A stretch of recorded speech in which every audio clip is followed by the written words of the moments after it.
apresenta Programa Conversando o Evangelho, um encontro aberto e participativo acerca da mensagem de Jesus à luz do Espiritismo, uma produção da equipe Casa Virtual Luz Espírita. Coordenação Cristiane Nobre Campos.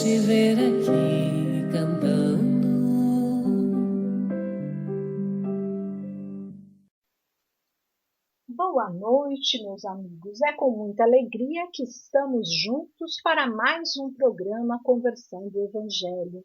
Sintam-se todos acolhidos por nossa equipe e a espiritualidade que neste momento nos acompanha. Nossa equipe está crescendo com a graça de Deus, né? E hoje ela está sendo composta pela Ana Paula, a Crislândia, o Devani, a Elaine, a Ione, o Dr. Joel, a Juísa, o Josimar, a Poliana, a Rita, a Sheila e eu, a Cris, que estaremos fazendo leituras e comentários. Convidamos a todos a, neste momento, estarem conosco refletindo sobre o tema de hoje. O tema de hoje é misérias da alma. Vamos entender aqui misérias como dor, né, como algo ainda a ser construído.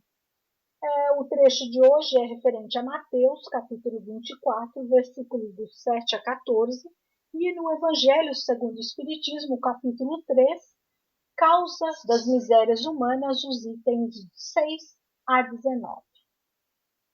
Então, dentro desse conceito, vamos entender o que é miséria, né? Qual o papel da miséria em nossa vida, qual a causa dessas misérias, e vamos trazer algumas misérias ou dores da alma, né? Lembrando até do livro As Dores da Alma, ditado pelo Espírito Hamed, pelo Francisco do Espírito Santo Nome. Então, vamos, nesse momento, elevar nossas mentes ao Pai, vamos nos sintonizar com os nossos mentores, com os amigos da colônia espiritual Maria de Nazaré e tantos outros espíritos que, neste momento, vieram nos acompanhar, seja para nos intuir ou para construir o aprendizado conosco. Pedimos, então, permissão a Deus para dar início ao nosso encontro de hoje, com a prece de abertura que será feita pela Ione. Boa noite a todos. Eu trouxe hoje uma oração de Emmanuel, que fala a respeito do agradecimento, né? Ainda que a gente está iniciando a oração, acho muito, nosso Conversando o Evangelho, acho muito importante pensar em sempre agradecer, né? Senhor Jesus, nós te agradecemos pela coragem de facear as dificuldades criadas por nós mesmos, pelas provas que nos aperfeiçoam o raciocínio e nos abrandam o coração, pela fé na imortalidade, pelo privilégio de servir, pelo dom de saber que somos responsáveis pelas próprias ações, pelos recursos nutrientes e curativos que trazemos em nós próprios, pelo conforto de reconhecer que a nossa felicidade tem o tamanho da felicidade que fizermos para os outros, pelo discernimento que nos permite diferenciar aquilo que nos é útil daquilo que não nos serve, pelo amparo da afeição no qual as nossas vidas se alimentam em permuta constante, pela bênção da oração, que nos faculta apoio interior para a necessária solução de nossos problemas, pela tranquilidade de consciência que ninguém consegue subtrair-nos. Por tudo isso e por todos os demais tesouros de esperança e de amor, de alegria e de paz, de que nos enriqueces a existência, sê bendito, Senhor, ao mesmo tempo que te louvamos a infinita misericórdia, hoje e para sempre. Que assim seja, graças a Deus. Que assim seja, damos graças a Deus. Sempre é momento da gente agradecer, né? Se pararmos para observar na nossa vida, a gente tem sempre algo para agradecer. Então, dentro desse clima de agradecimento, de troca de experiências, vamos estar conversando agora sobre como foi a nossa vivência prática. Então, agora nós vamos começar pela Juísa, ela nos dizendo qual foi a palavra da semana que ela escolheu e como foi o desenvolvimento dessa vivência. A palavra escolhida foi perturbe. e perturbe? O que é que está perturbando o meu espírito? Será que eu deixei de realizar? Será que é algo que eu deixei de perdoar? O que é que está me perturbando? O que me perturbou mais nessa semana foram trabalhos que eu não consegui concluir no tempo correto. E eu estou tentando administrar melhor meu tempo para eu poder resolver isso, para não perturbar, não ter essa perturbação no meu espírito. E isso refletir no meu corpo. Passar. Palavra muito interessante, né? Perturbar, né? Muitas vezes a gente se perturba por tão pouco, né? Por um acontecimento, uma contrariedade, e a gente acha que por conta dessa pequena turbulência, né, o nosso dia se acabou. E esquece que, na verdade, o nosso coração, ele se perturba, na verdade, com o que vai além dessas pequenas turbulências do dia a dia, né? Ele se perturba com as mágoas que a gente guarda, né? Com os ressentimentos, as culpas. Então a gente precisa entender, né? Quando Jesus fala não perturbe o vosso coração, que é justamente disso que ele está falando. A gente precisa esvaziar-se disso, né? Errar faz parte do aprendizado, né? O que nós não podemos é permanecer no erro. Então, dentro desse contexto, a importância, né, de exercitar o auto-perdão, o auto-amor, para que a gente possa vivenciar a paz. E o quanto isso é difícil, né? A minha palavra também foi essa dessa semana, e o quanto isso é difícil. A hora que a gente menos se dá conta, né, sai um pouquinho do estado de vigília, a gente já está se perturbando novamente, deixando que nosso dia, digamos assim, entre num colapso por tão pouco. Então é, mais uma vez, um exercício aí para a gente procurar cada vez mais vigiar, né, nossos pensamentos e entender realmente o que tem importância. Vamos perguntar agora para a Cris Pereira. Cris, qual foi sua palavra? E como foi o seu desenvolvimento da palavra esta semana? Eu escolhi a palavra crer. E não só para usar essa semana, mas para toda a vida. E essa palavra me caiu como uma luva para essa semana que foi um pouco difícil. E então, em meio a alguns problemas, eu acreditei em Deus, eu pedi forças para tudo, pedi perdão pela minha fraqueza, porque sabemos que nada acontece por acaso. Mas às vezes não entendemos o propósito de algumas coisas. E então, crer em Deus é ter a certeza de que todo problema tem uma solução, é acreditar, é ter fé que dias melhores sempre virão. Muito bem colocado, Cris. Na verdade, o crer, né, nós temos que crer realmente a todo instante. Não, o crer vai nos levar a não deixar que o nosso coração se perturbe, né? Isso faz parte do aprendizado e realmente é difícil. E é algo que a gente leva para a vida toda. Todas as palavras que a gente se propõe a desenvolver, na verdade, são para a vida toda. E em um ou outro momento, nós vamos precisar utilizá-las novamente, visto que estamos tão longe da perfeição, né? Então, vamos perguntar agora para a Ione. Ione, qual foi sua palavra desta semana?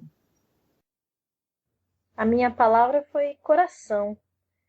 E eu pensei mais no sentido de todo o coração, né? Como se a gente procurar agir com o máximo de empenho, né? Com toda a boa vontade, com toda a sinceridade e em tudo, né? Que a gente for fazer, procurar pôr coração naquilo que a gente for, da maneira que a gente for agir, né? Com as pessoas, com o nosso trabalho, com a nossa família. E eu escolhi essa palavra até quando eu pensei nela, no sentido de não só para mim, mas para as pessoas que estão à minha volta, né?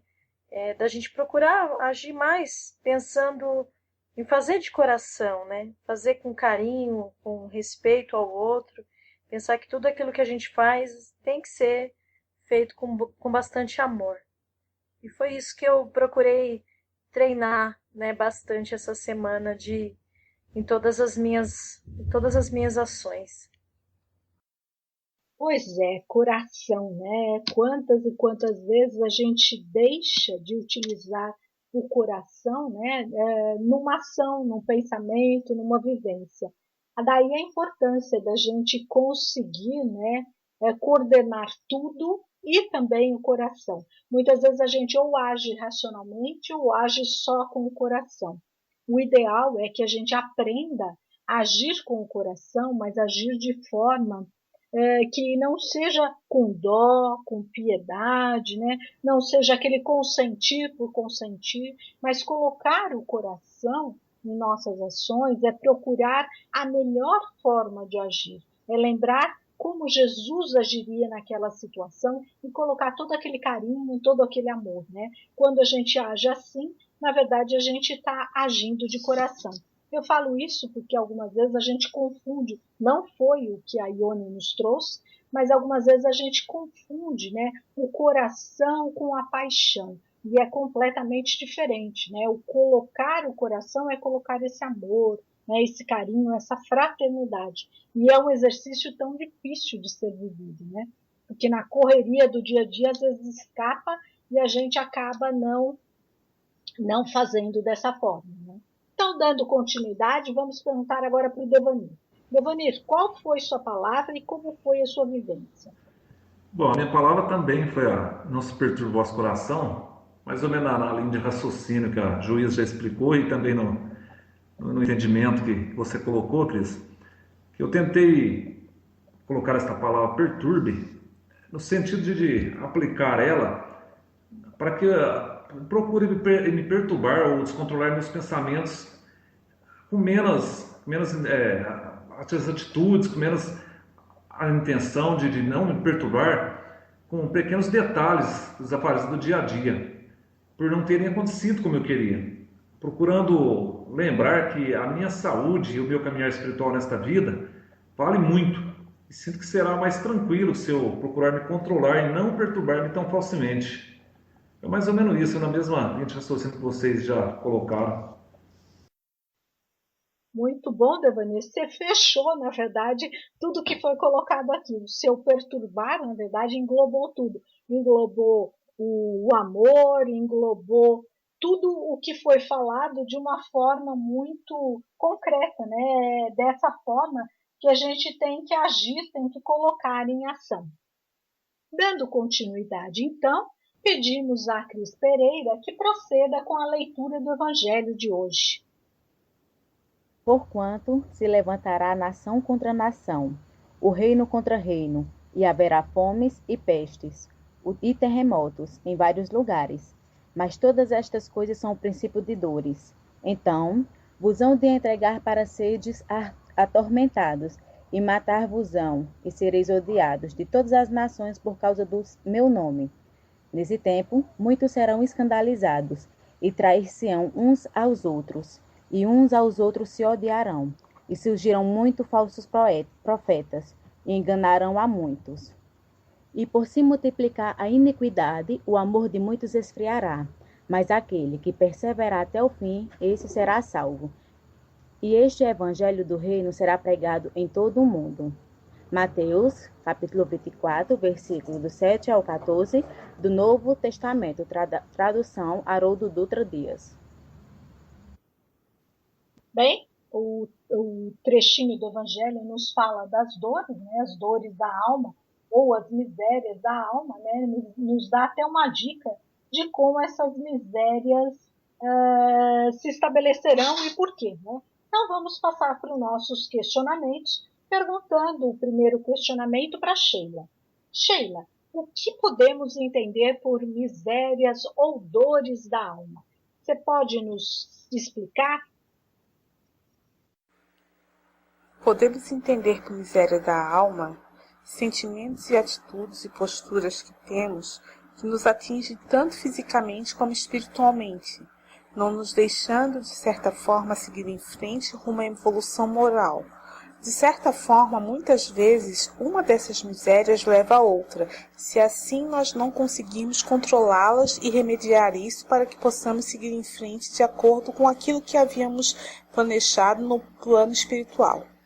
Podemos citar o orgulho, a crueldade, a irresponsabilidade, a mágoa, a ansiedade, a crítica, a ilusão, o medo, a preocupação, o vício, a solidão, a culpa e o egoísmo. Hoje em dia nós nos deparamos muito com isso. Nos deparamos muito com o orgulho do ser humano, a crueldade das pessoas para com o próximo, a irresponsabilidade dos pais para com seus filhos, para com seus idosos e para com aqueles dos quais têm, no caso, devem o respeito. Mágoa, nós cultivamos muita mágoa dos outros, não sabemos ainda, não temos ainda aquele poder, aquela facilidade em perdoar e entender o verdadeiro perdão. A ansiedade é um dos maiores males que tem hoje em dia, pois as pessoas ansiosas se tornam depressivas, se tornam um pouco até mesmo, vamos dizer assim, paranoicas com certas coisas, e a ansiedade muitas vezes leva ao medo, a crítica. Muitas vezes nós não criticamos de forma construtiva, nós criticamos de forma destrutiva, querendo assim fazer com que a pessoa se sinta humilhada. A ilusão, nos iludimos muito, achando que tudo vai cair do céu no momento em que a gente só ora a Deus e não procura nos mudar internamente, do nosso interior, vamos dizer assim. O medo, a preocupação em demasia. Preocupação com o quê? Preocupação com o assalto, com a violência. Isso faz com que nós ficamos muito tempo reclusos, não conseguindo assim acreditar no nosso irmão ao nosso lado, não conseguindo ajudar, não deixando com que passamos a olhar para o próximo. O vício das drogas, a solidão, o medo de ficarmos sozinhos, a culpa e o egoísmo. Passo a palavra. A Sheila foi muito completa em sua colocação, então eu não teria mais nada a acrescentar. Fica aí para nós, o sentido de que a miséria ou as dores da alma nada mais são do que emoções, sentimentos e atitudes equivocadas. Dando continuidade, vamos então passar para o segundo questionamento. Essas misérias da alma são eternas? A gente pode desprezá-las? Como é que a gente pode trabalhar essas misérias, professor Joel?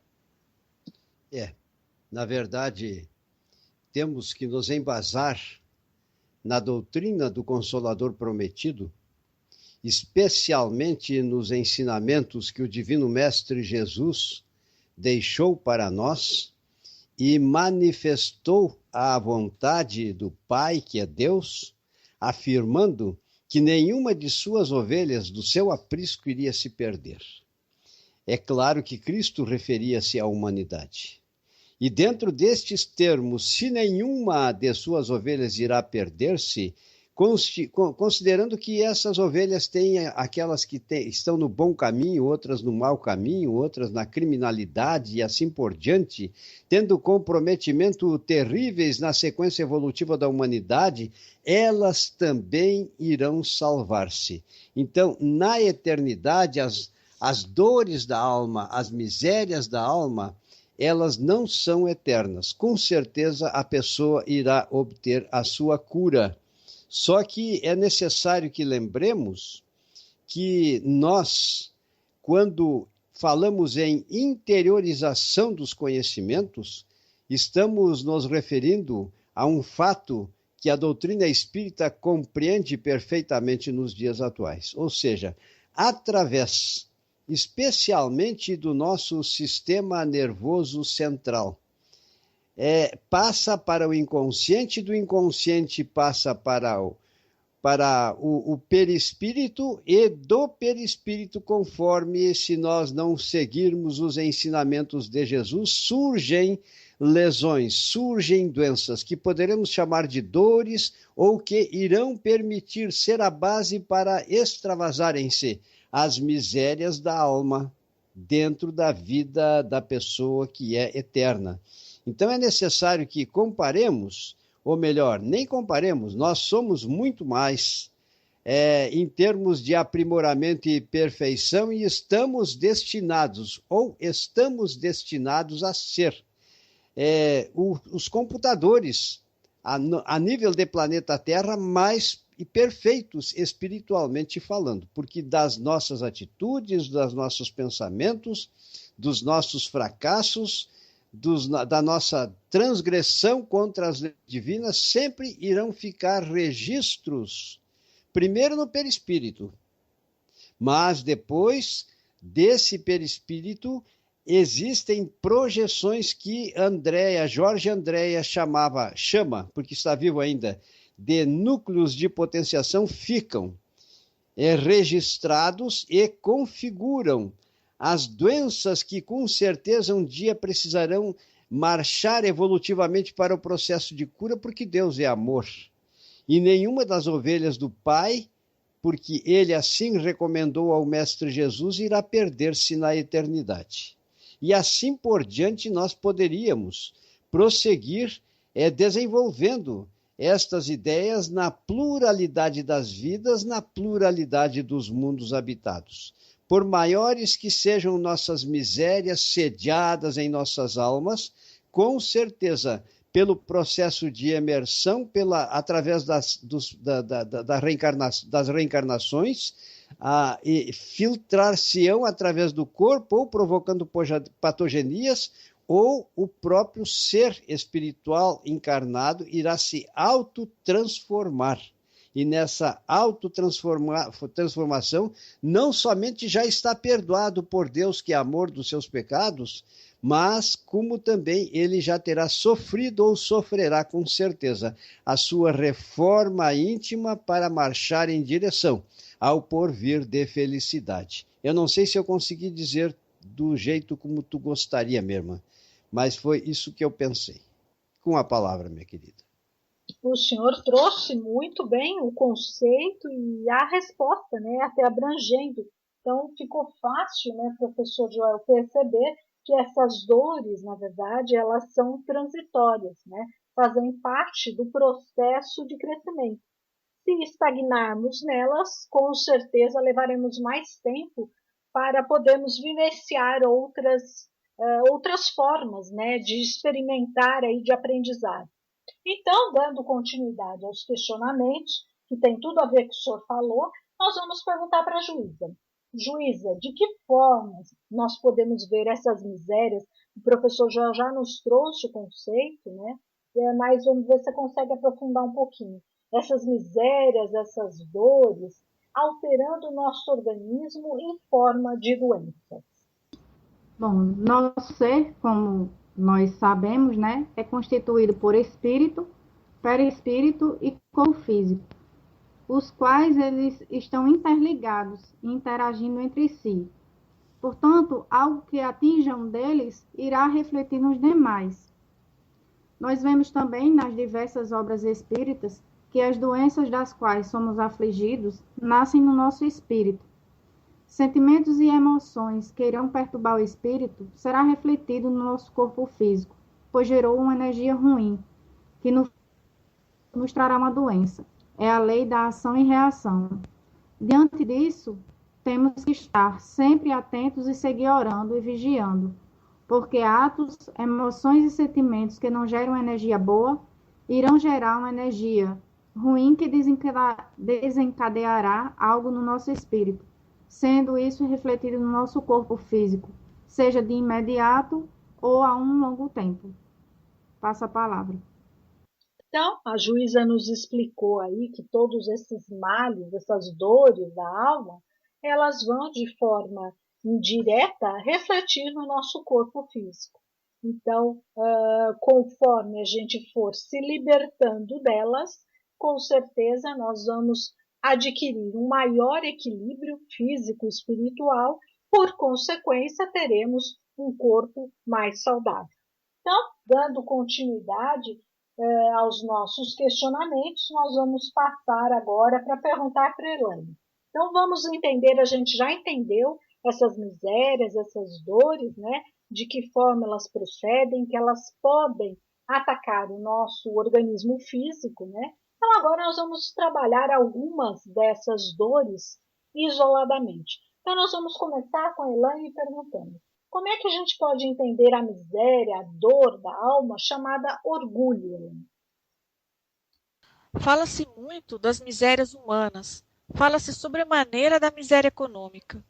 Mas ao lado dessas misérias materiais, há outras de muito maior gravidade, que são as misérias morais, ou como Hamed preferiu chamar, as dores da alma. E o orgulho é uma dessas dores. O orgulho é um sentimento de superioridade pessoal, um subproduto do instinto de conservação. Mistura-se a todas as ações humanas e mancha os pensamentos mais delicados. Penetra o coração e o cérebro. A vibração imantada no espírito pelo orgulho impede a percepção do outro. Então nós falamos assim: o meu filho é um dependente químico, mas o filho da vizinha é um drogado. O meu filho é um cleptomaníaco, enquanto que o da vizinha é um ladrão sem vergonha. Como uma planta má, o orgulho abafa a nossa bondade. Todas as qualidades são aniquiladas pelo seu veneno. Faz com que os homens se esqueçam de Deus, que se constitui em socorro apenas implorado nos momentos de aflição, e jamais o amigo convidado ao banquete da alegria. O orgulho por si só se constitui um obstáculo ao progresso moral dos homens, mas quando ele está de mãos dadas com o poder, torna-se nefasto. Quando Jesus andava pela Galiléia, ele conversou com um senador romano uma vez, falando-lhe da humildade. Mas aquele homem, investido dos poderes e glórias transitórios, deixou-se arrebatar por uma onda de orgulho e questionava-se mentalmente: humildade? Que credenciais apresentava o profeta para lhe falar assim, a ele, senador do Império Romano, revestido de todos os poderes? Lembrou a cidade dos Césares, cobertas de triunfos e glórias, cujos monumentos acreditava ele que naquele momento fossem imortais. Jesus, conhecedor das leis eternas e imutáveis que regem a vida e percebendo seus pensamentos, respondeu com serenidade e firmeza: todos os poderes do teu império são bem fracos, e todas as riquezas são bem miseráveis. As magnificências dos Césares são ilusões efêmeras de um dia, porque todos os sábios, como todos os guerreiros, são chamados no momento oportuno aos tribunais da justiça de meu Pai que está no céu. Um dia deixarão de existir as suas águias poderosas sob um punhado de cinzas misérrimas. Suas ciências se transformarão ao sopro dos esforços de outros trabalhadores mais dignos do progresso. Suas leis injustas serão tragadas no abismo tenebroso desses séculos de impiedade, porque só uma lei existe e sobreviverá aos escombros da inquietação do homem: a lei do amor, instituída por meu Pai desde o princípio da criação. Nesses ditos de Jesus, há um singular ensinamento: a transitoriedade das ostentações humanas construídas sob os impositivos do orgulho. E Jesus tinha razão. 2 milênios após, pouca coisa restou daquele império tido como imortal. Restam hoje apenas algumas ruínas que o tempo se encarregará de extinguir. Todavia, o tempo não conseguirá destruir os sentimentos grandiosos legados à humanidade pelos cidadãos romanos que se dedicaram a construir patrimônios imperecíveis, não sujeitos às leis da matéria. A missão do espírito é a de se melhorar pessoalmente, concorrendo assim para a harmonia do universo e a execução da vontade de Deus. Ninguém deverá ter a pretensão de ser o salvador de almas. A compulsão de querer controlar a vida alheia é fruto do nosso orgulho. Nenhuma pessoa pode realizar a tarefa de outra. A crítica moralista, o desejo de reformar os outros e o controle do que se deve ou não se deve fazer não é ajuda real. Antes, são traços de indivíduos orgulhosos e ainda distanciados do progresso da evolução, que não os deixam perceber que ocorrem naturalmente na intimidade das criaturas. Orgulhar-se de quê? A humanidade, no estado em que se encontra, não tem motivos para tal. Nós moramos em um planeta prisão, escola, hospital, a periferia do universo. Nós estamos em um pontinho da Via Láctea. Nosso planeta é minúsculo, está na segunda escala dos mundos. Saiu do primitivo e está em provas de expiação. Tem mundos muito mais avançados. Do que mesmo que nós estamos orgulhosos? Bom, a Elaine trouxe muito bem, né, essa questão de orgulho, nos colocando a nossa insignificância diante de todo o universo. Né? Então, tendo em vista essa insignificância, né, fica aí a reflexão do que somos orgulhosos. Damos, então, continuidade, perguntando agora para Cris Pereira. Como é que a gente pode entender a dor da alma chamada irresponsabilidade? Nosso modo de pensar atrai nossas experiências, pois pensar é um contínuo ato de escolher. Evitar não pensar é também uma escolha. Portanto, somos nós que fabricamos as fibras que confeccionarão a textura de nossa existência. Quando selecionamos um determinado comportamento, cujo resultado é possível prever, estamos também escolhendo esse mesmo resultado. E, obviamente, devemos aceitar a responsabilidade de tal fato, considerando que nossas atitudes são como grãos de areia, repetindo-as com certa regularidade.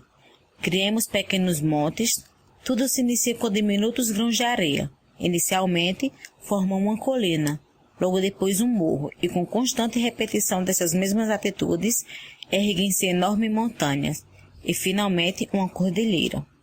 Somos responsáveis por tudo que experimentamos em nós mesmos.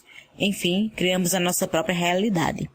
Um indivíduo que não aceita a responsabilidade por seus atos e constantemente cria álibis e recorre a dissimulações, culpando os outros, é denominado imaturo.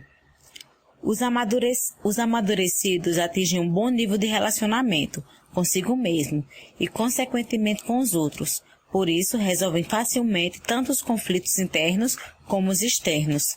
Dessa maneira, assumem as responsabilidades que lhes competem e estão despertos para a realidade. A fase primordial da vida se inicia na total inconsciência e, a partir de então, o princípio inteligente progride de maneira gradativa e constante rumo a uma cada vez maior consciência de si, isto é, a crescente iluminação de suas faculdades e atividades íntimas. As criaturas começam a notar primeiramente os princípios que lhes parecem vir de fora, e depois, no decorrer de seu progresso espiritual, perceber que tudo que se encontra na sua intimidade. Não é o mundo que se transforma. O que acontece é que eles mudam de níveis de consciência, alterando o mundo em si mesmo. Todos os esforços da criatura servem a um único objetivo: torná-la mais consciente, isto é, ampliar o seu próprio modo de ver as coisas. Não nos esqueçamos, pois, de que a evolução das nossas almas nada cria de novo. O que ela faz é melhorar progressivamente nossa visão sobre aquele que sempre existiu. Portanto, não poderá haver maturidade vivencial sem que o indivíduo se conscientize plenamente de seu livre-arbítrio e de tudo o que sofre, goza, percebe e experimenta. Nada mais é do que o reflexo de si mesmo. Retirado do livro As Dores da Alma, de Francisco de Espírito Santo Neto, ditado por Hamed.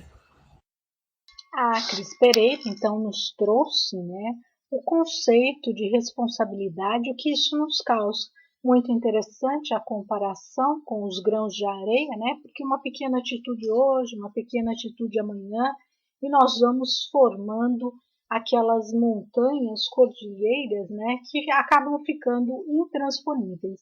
Aí a gente usa, através da nossa irresponsabilidade, as máscaras, as mentiras, as falsidades, para encobrir esses erros. Então, muito interessante o que ela colocou, ficou muito claro o que seria essa miséria e responsabilidade. Continuando, perguntamos para Rita. Rita, como é que a gente pode entender a miséria chamada ansiedade? Segundo o dicionário Sacos de língua portuguesa, ansiedade significa inquietação ou dor do espírito causada por impaciência, incerteza, agonia, aflição, grifo nosso. A ansiedade, tema sobre o qual conversamos brevemente, hoje é um estado mental tão precioso que imediatamente repercute sobre o corpo, acarretando uma série de sintomas físicos. Ao sermos acometidos por crise de ansiedade, devemos indagar qual a sua origem. Normalmente advém de incertezas quanto ao futuro, geradas algum ato que praticamos no passado, fazendo-nos carregar um fardo, mais ou menos pesado, ou remorso e culpa. Quando for esse o caso, lembre-nos da valiosa lição de Maria Dolores, psicografada por Chico Xavier. Da própria queda no erro, levanta-te e segue à frente, servindo incansavelmente. Tudo pode refazer. Não detenhas na angústia. Ante o mal, prossegue e Olívia, as próprias nódoas da vida. A vida pede esquecer. E a lição de luz de Joana Ângeles, em obra psicografada por Divaldo Franco, fala assim: há determinadas provações que são inevitáveis, por procederem de desmandos de outras existências. Podem, entretanto, através de construções mentais e humanas edificantes, serem altamente atenuadas até liberadas, pois que atos saudáveis gaguejam o mérito para superar aqueles que são danosos. Podemos depreender desses ensinamentos que a saída para o tormento de estado de ansiedade é o trabalho. Se a crise advém de remorso e culpa, trabalhemos um bem para que possamos reparar o mal que tenhamos feito. Se o caso for de dúvida quanto a questões sobre as quais não podemos fazer, recordemos que nos diz André Luiz em Psicografia de Chico Xavier: não se aflige por antecipação, porquanto é possível que a vida resolva o seu problema ainda hoje, sem qualquer esforço de sua parte. Ante das suas dificuldades de agora, você já se faceou inúmeras outras e já se livrou de todas, elas com o auxílio invisível de Deus. Assim podemos verificar que a fórmula simples, fé mais trabalho, é altamente eficaz para o alívio de nossas ansiedades. Manter mente e mãos ocupadas é crer na misericórdia e no perdão do Altíssimo. Constitui remédios ao alcance de todos e nos permite seguir em frente com saúde, mesmo em tempo de crise. É importante que reflitamos sobre a inquietação e assim que constatamos em nossa paisagem mental, trabalhamos para eliminá-la o mais breve possível, antes que se torne um estado patológico, quando somente poderá ser tratada com o auxílio de profissionais da saúde. Bem, a Rita já nos trouxe o conceito de forma clara, damos prosseguimento então. Continuando, perguntamos agora para Ana. Ana, o que a gente pode entender como dor da alma chamada crueldade, né? O que seria isso? Boa noite. A crueldade é a qualidade do que é cruel. Ela se define como uma resposta emocional de indiferença ou mesmo de prazer diante do sofrimento e dor dos outros. Para o Espiritismo, ela é o que tem de pior no instinto de destruição.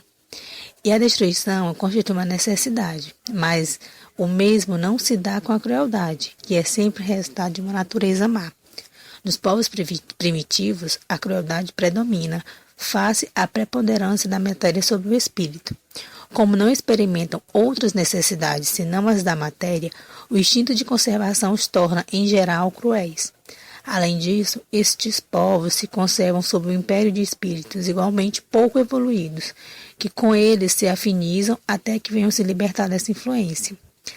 A crueldade é a consequência do atraso no desenvolvimento do senso moral, tanto no homem cruel como nos selvagens, embora possuam o senso moral se encontra em estágio rudimentar.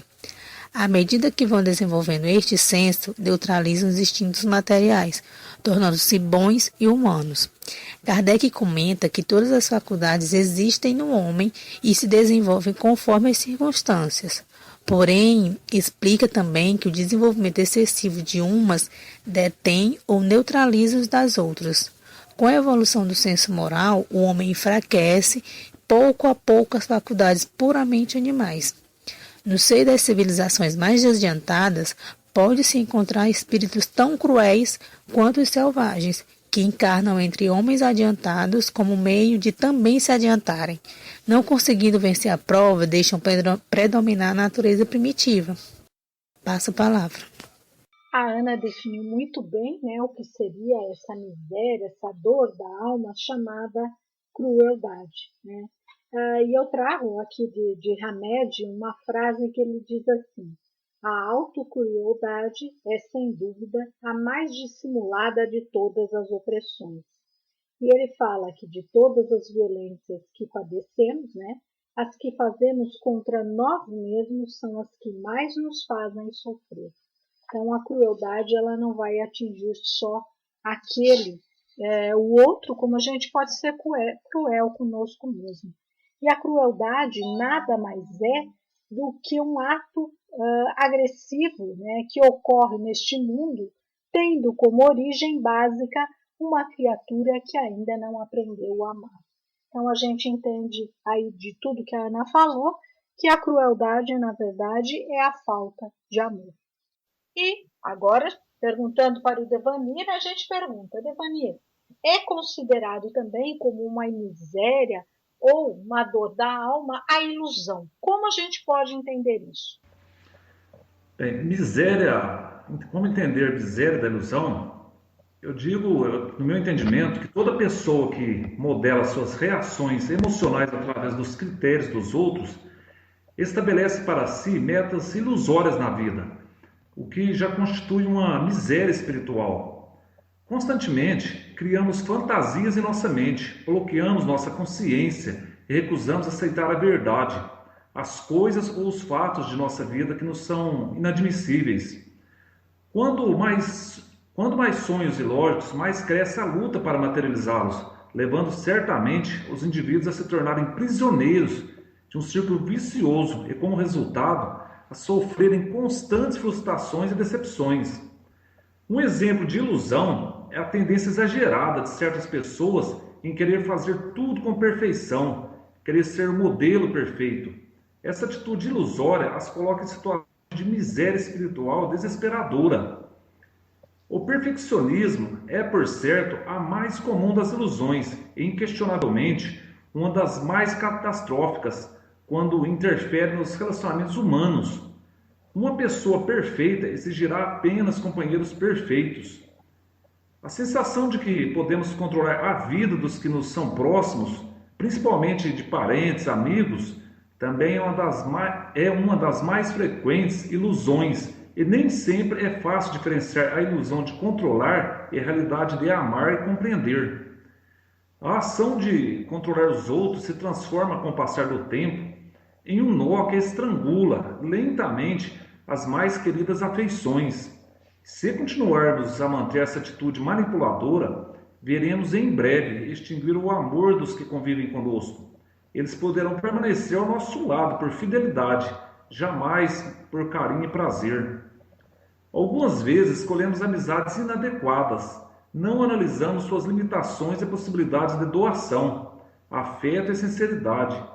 E quando recebemos a pedra da ingratidão e da traição por parte deles, culpamos-los. Certamente esquecemos-nos de que somos nós mesmos que nos iludimos, por querer que as criaturas deem o que não podem dar e que ajam como imaginamos que devem agir. Gostamos de alguém imensamente e alimentamos a ideia de que esse mesmo alguém pudesse corresponder ao nosso amor, e assim criamos sonhos românticos entre fantasias e irrealidades. A consciência humana está quase sempre envolvida por ilusões, dificultando o contato com a realidade das coisas. Não culpemos ninguém pelos nossos desacertos, pois somos os únicos responsáveis pela qualidade de vida que experimentamos aqui e agora. Procuremos analisar nossas percepções inferiores, usando nossos sentidos mais profundos e observando o que nos mostram as leis naturais estabelecidas em nossa consciência. Confiar no sentimento de justiça que sai do coração, conforme asseveram os guias espirituais, é promover a independência de nossos pensamentos e viver com um senso de realidade. Aliás, são essas características mais importantes das pessoas espiritualmente maduras. E por fim, digo que somos nós que nos iludimos por querer que as criaturas deem o que não podem e que ajam como imaginamos que devam agir. Passa a palavra. Bem, o Devanir nos deu uma lição aqui, né, uma aula do que seria a ilusão. E se a gente parar para refletir quanto e quanto nós iludimos, né? Porque é mais fácil viver uma ilusão do que enfrentar a realidade. A realidade vai exigir que nos adaptemos às situações, que aprendamos a lidar com o diferente, né? Cada criatura é um ser particular, né? A lidar com as divergências de opiniões, a lidar com aquilo que ainda trazemos dentro de nós, que não é perfeito, precisamos refazer, né? Então, tudo isso faz com que viver a realidade é muito mais difícil e complicado do que viver uma ilusão. Só que cada vez que a gente vive a realidade como ela é, a gente está aprendendo, a gente está se tornando mais forte, a gente está construindo as bases necessárias para que a gente possa subir os degraus e evoluindo gradativamente. Quando a gente vive a ilusão, a gente simplesmente fica parado, esperando que tudo mude ao nosso redor, mas sem nos darmos conta de que para chegar até o final do caminho é preciso que a gente caminhe. Se eu ficar parado, ninguém vai poder fazer, como já foi dito por outros aí, ninguém vai poder fazer aquilo que compete a mim. Então, mais uma vez, a importância, né, da gente sair desse estado ilusório, que parece ser prazeroso, mas que vai acabar trazendo tanta mágoa, tanto vazio no coração, por não conseguirmos realizar aquilo que nos propomos. E para finalizarmos, né, nós vamos pedir para a Poliana trazer aí o entendimento de uma das dores, né, da alma mais, digamos assim, arraigadas no homem, o egoísmo. Como é que a gente pode entender essa miséria e se livrar dela, Poliana? Bem, o egoísmo, de uma forma bem simples, significa o amor próprio excessivo e que leva o indivíduo a olhar só para suas opiniões, interesses e necessidades, e que de fato despreza as necessidades alheias. Todos nós, de uma forma ou de outra, em maior ou menor intensidade, carregamos um pouco ou muito do egoísmo em nós, né? Nós ainda estamos numa situação evolutiva em que o egoísmo ele se faz muito presente. E o que a gente entende, né, e o que a gente lê nas obras, é que o egoísmo ele é a negação da caridade e, por consequente, o maior obstáculo à felicidade dos homens. Então é uma miséria, e é uma miséria da qual nós devemos lutar veementemente para aboli-la do nosso ser. Né? Só assim nós conseguiríamos atingir um nível maior de evolução. Segundo o livro Obras Póstumas, o egoísmo e o orgulho nascem de um sentimento natural, que é o instinto de conservação. E, de fato, todos os instintos têm a sua razão de ser e utilidade, até porque Deus não criaria nada inútil. Porém, ele não cria o mal.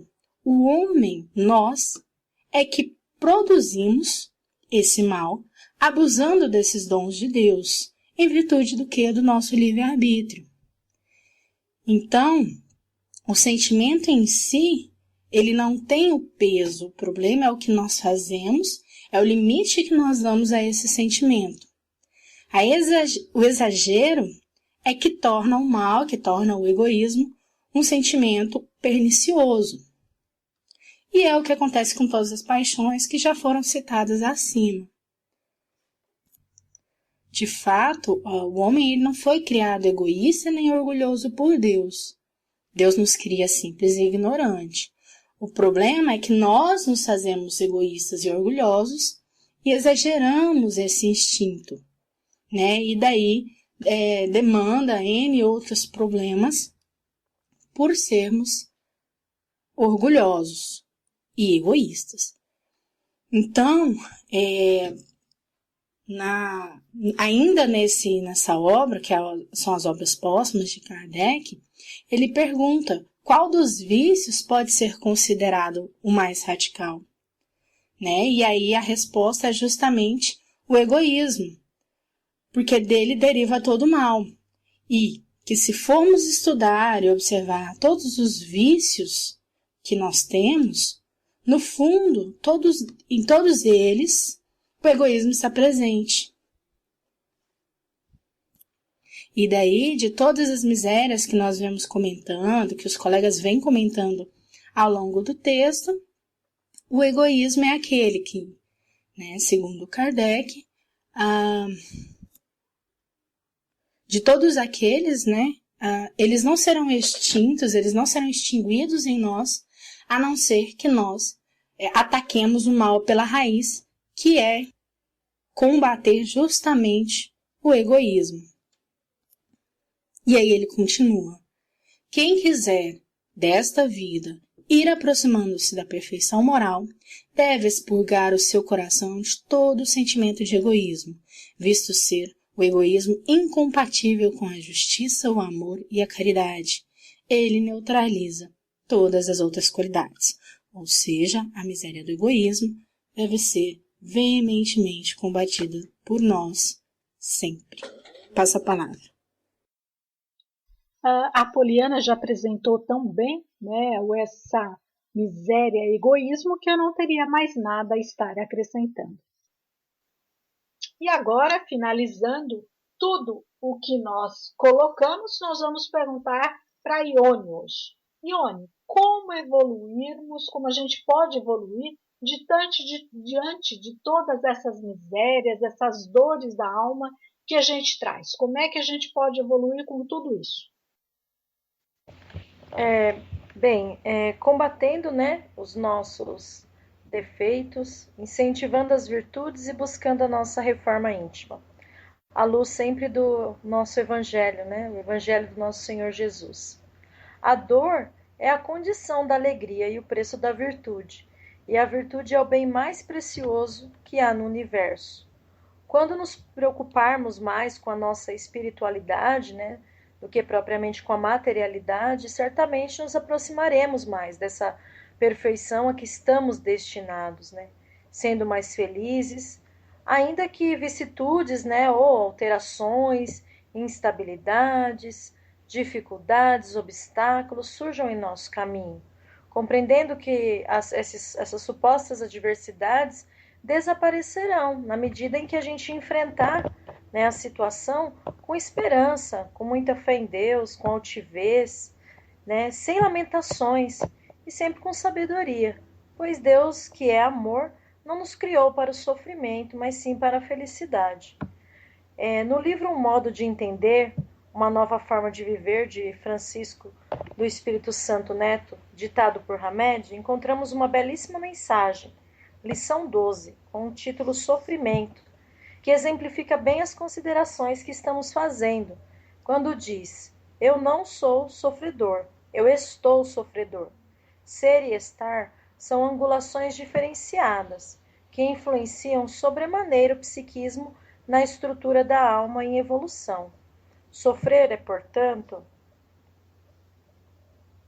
um sintoma que indica que a causa sou eu mesmo, por isso devo renovar-me. Renovar é a meta. Nós, somos arquitetos do nosso próprio destino. Buscar em nós mesmos as forças para esta renovação é o desafio a ser vencido. Condições e capacidades para tal todos nós possuímos. Fazer a opção certa só depende da nossa vontade. Passo a palavra. Bem, a Ione nos trouxe muito bem, né, colocado qual seria a nossa parte aqui, né, o que fazer com essas misérias. E só para o entendimento maior, eu trouxe um texto, mas antes eu vou fazer algumas considerações aqui, também do Hamed, pelo Espírito Hamed, né, pelo Francisco do Espírito Santo Neto, é o autor.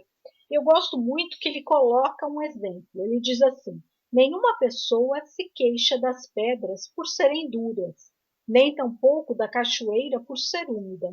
É dessa forma que devemos ponderar e analisar as atitudes heterogêneas na natureza humana, se quisermos facilitar e cooperar adequadamente com o processo educativo da vida maior em nós e nos outros.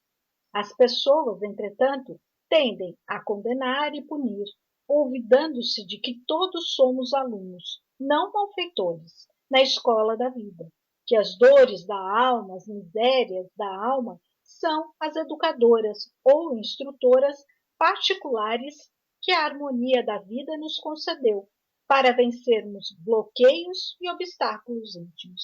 Então ele coloca, né, que essas misérias ou dores da alma seriam uma forma de aprendizado, né? Nós só vamos continuar nesse estado de dor, de miséria, penúria, né, se quisermos. E a gente chama isso, né, cada vez que a gente tenta sair desse estado, de maturidade espiritual. Então eu trouxe um texto que fala o que seria essa maturidade espiritual. Durante a infância, o ser humano experimenta a fase do egocentrismo. Acredita que o mundo gira em torno dele próprio, o egoísmo, né, como nós já vimos. A criança espera que tudo seja feito do jeito que gosta. Acredita ter o direito ao melhor presente, à comida preferida e exige a atenção da família toda para si. É possível estabelecer uma comparação entre essa fase natural da evolução física e a evolução espiritual. Afinal, homens são espíritos que temporariamente vestem um corpo de carne. Enquanto o homem tem a atenção focada em seus prazeres e necessidades, ele está na infância espiritual. Por mais antigo que seja, ainda não atingiu a maturidade. Considera absolutamente necessário defender seu espaço e fazer valer suas prerrogativas. Como uma criança, entende ser justo o que o beneficia. Veja bem, né? Só aquilo que é bom para ele é que é o importante, né? Ele faz valer, na verdade, só a vontade dele, né? E ele continua. Assim é o discurso infantil a respeito da justiça. Qualquer pequeno dever é injusto. A mínima contrariedade representa opressão. Já as vantagens todas, por grandes que sejam, são naturais, né? São direitos. A maturidade espiritual revela-se por uma diferente compreensão do justo. O olhar já não está todo em vantagens e desejos. Não há mais a percepção de que o mundo precisa atender todas as suas necessidades. Gradualmente, o homem compreende que o direito nasce do dever bem cumprido. Ele também entende que a vida em sociedade pressupõe renúncia. Não é possível que todos realizem as suas próprias fantasias, as suas ilusões. Se isso ocorresse, haveria o caos, a necessidade de limites e de concessões para a harmonia social. O homem maduro aprende a prestar atenção nos direitos dos outros, pois o ideal do justo já despertou nele. Sabe que a justiça é uma arte que implica dar a cada um aquilo que é seu. Por isso, não avança no patrimônio do semelhante, não quer vantagens inapropriadas e nem aceita privilégios que os demais não podem ter. Quantas vezes a gente está distante disso, né? Aquele jeitinho, aquela forma de fazer para mim ser diferente do que o outro, né? Ainda prevalece. Continuando, compreende que a família do próximo é tão respeitável quanto a dele.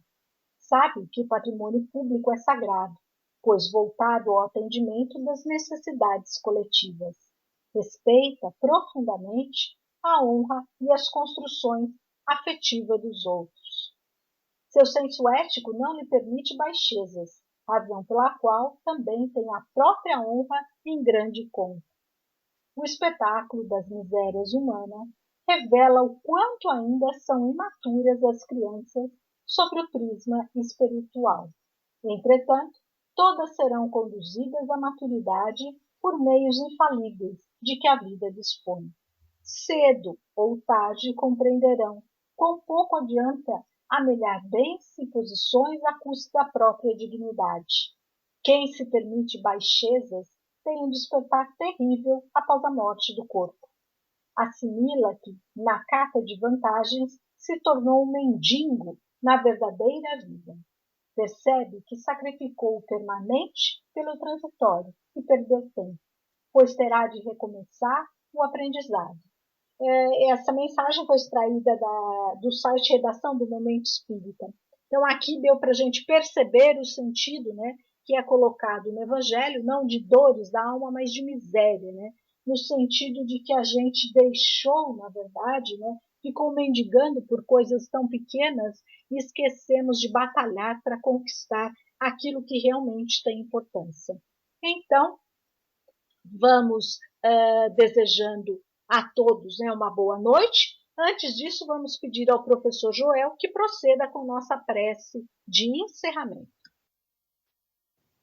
Jesus, Divino Mestre, mentores espirituais, amigos da Colônia Maria de Nazaré e amigos espirituais de todas as colônias, que tenham conhecimento destes pensamentos, que via internet chegam na espiritualidade e também em todos os recantos materiais da Terra, onde é possível, através desta informática que viabiliza essa comunicação. Como nós somos agradecidos pela presença do teu amor, Pai Celestial. Pois o universo infinito, a tua casa, está impregnado com o teu amor. Como nós somos agradecidos porque atingimos o grau de consciência, no qual sentimos que a tua vontade e o teu amor criou o ser espiritual que cada um de nós é, a partir de um estágio de simplicidade e ignorância, e nos ensejou todos os meios e mecanismos para que pudéssemos construir o crescimento, os atributos, as virtudes, e perder muitas vezes as características de inferioridade que tão bem estão configurando o mundo do presente, para que num dia possamos ter a certeza absoluta, como o Mestre Jesus informou, que nenhuma das ovelhas do aprisco do Pai iria se perder. Podermos assim, nestes termos, chegar a um porvir de felicidade, onde iremos ter mais consciência da tua presença em nós, amado Pai Celestial, pois que pelos ensinamentos do Divino Mestre, sabemos que tu estás em nós e nós estamos em ti.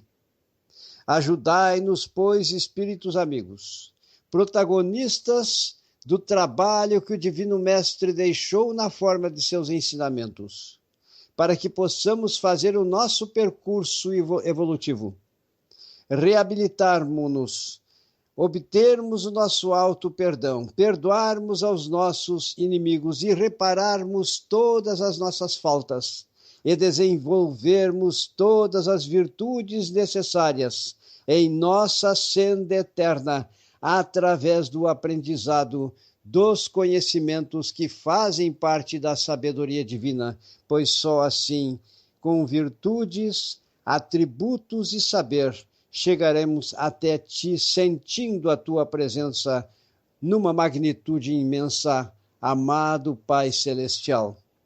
E assim, agradecidos com a bênção de Deus, o amor de Jesus e a cadeia de união que os espíritos que estão compartilhando desta prece realizam, que possa a humanidade toda ser envolvida por um imenso amor. Este é o desejo que nutrimos e que desejamos que se torne cada vez mais uma realidade maior neste planeta de tanta expiação, de tantas provas. Obrigado, amado Pai Celestial. Obrigado, mentores espirituais amigos, e que assim seja. Que assim seja, damos graças a Deus, desejamos a todos uma semana repleta de reflexão, procurando buscar essa maturidade espiritual, a fim de que as nossas dores da alma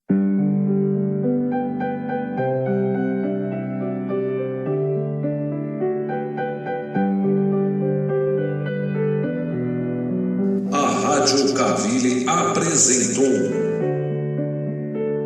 Programa Conversando o Evangelho, uma produção da equipe Casa Virtual Luz Espírita. Acesse www.cavile.com.br.